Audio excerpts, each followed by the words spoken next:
Anyone who's thinking about writing a memoir certainly goes through a time when they realize that they are going to tell their story, and there are going to be a few people in that story who are going to say it wasn't that way. No, it didn't happen.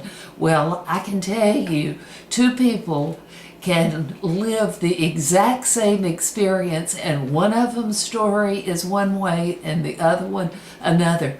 But what I believe is that it's my story and it's the truth, and I'm sticking to it.